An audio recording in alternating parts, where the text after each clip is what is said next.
मैंने एक आश्रम गंगोत्री के पास बनाया। 32 साल पहले भी मैं गंगोत्री के पास ही रहता था। नदी के किनारे पत्थर की जड़ में मेरा निवास होता था। मेरे पास उस वक्त खाने पीने की कोई ऐसी व्यवस्था नहीं थी। मुश्किल से दुकान से हम आटा ले आते थे और थोड़ा सा नमक, आटा में ही थोड़ा सा नमक डाल देते थे। लगभग 1.25 किलो आटे का 1 रोटी बनाते थे, खूब बढ़िया से सेक करके। अब साधु बन करके दिन भर चूल्हा जलाते रहें कि गृहस्थी की तरह। दोपहर में भी रोटी बनाओ, सुबह भी पराठा बनाओ, शाम में भी ये बनाओ वो बनाओ, सारे दिन खाने में ही।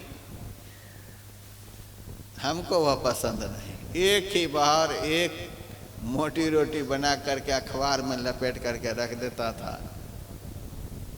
जब बहुत भूख लगती थी तो उसी में से थोड़ा सा तोड़ करके खाने के लिए बैठता था।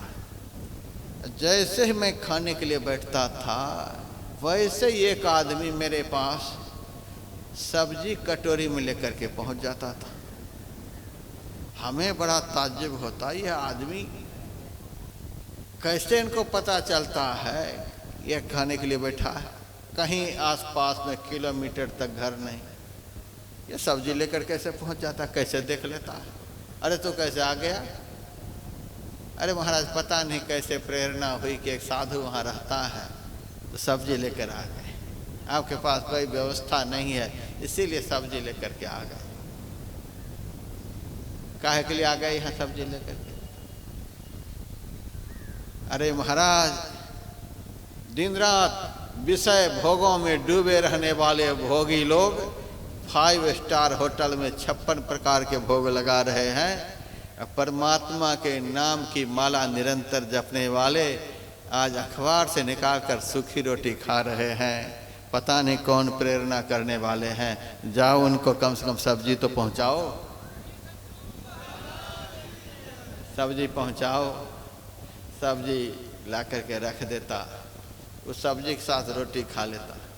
एक दिन मेरे मन में हुआ ऐसे वीरान स्थान पर समय पर सब्जी लेकर आने वाला वह कौन आदमी है, उसको बढ़िया से परखना चाहिए, देखना चाहिए। मैं स्थान बदल दिया, वहाँ से कुछ दूरी पर चला गया। पत्थर की ओट में रोटी निकाल करके बैठा, बैठते ही वहाँ भी पहुँच गया। सब्जी ला करके रखा। मैंने कहा यहाँ भी आप पहुँच गए? अरे महाराज हम तो आपका पता लगाते ही रहते हैं, आपका पता लगाते ही रहते हैं। पहुँच गए।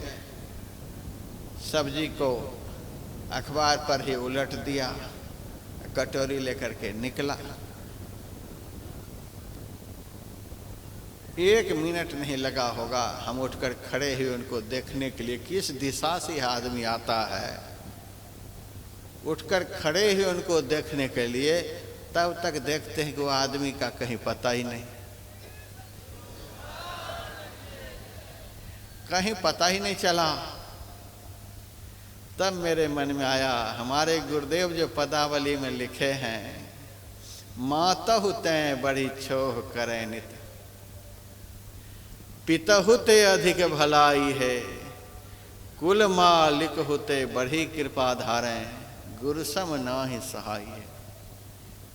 माँ क्या प्यार करेगी? हम लोगों ने गुरु तत्व को बढ़िया से समझा नहीं है। मातहु तैं बड़ी छोह करे नित, शरीर को जन्म देने वाली माँ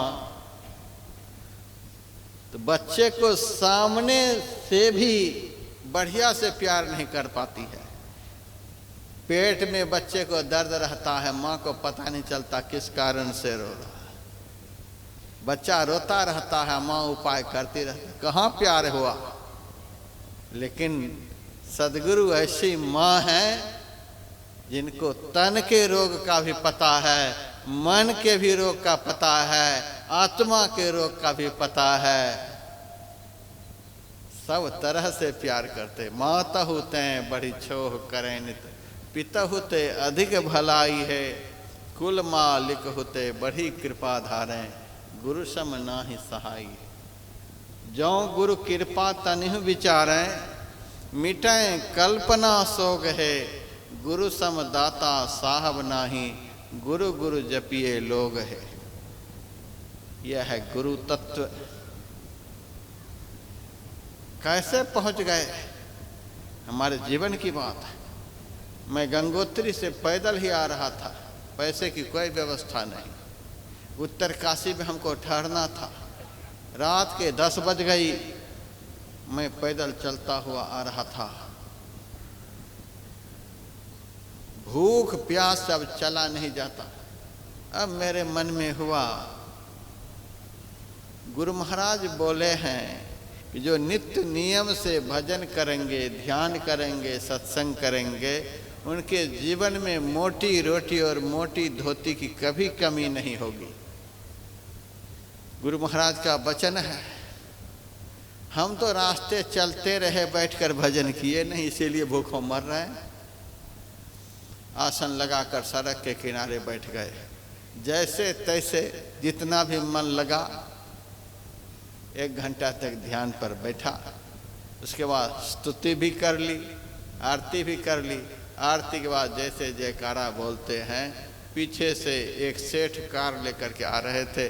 मेरे बगल में कार खड़ी करके गाड़ी से बाहर निकला। अरे महाराज आप यहाँ हैं? हाँ। भोजन नहीं किया? मैंने कहा भोजन तो नहीं किए।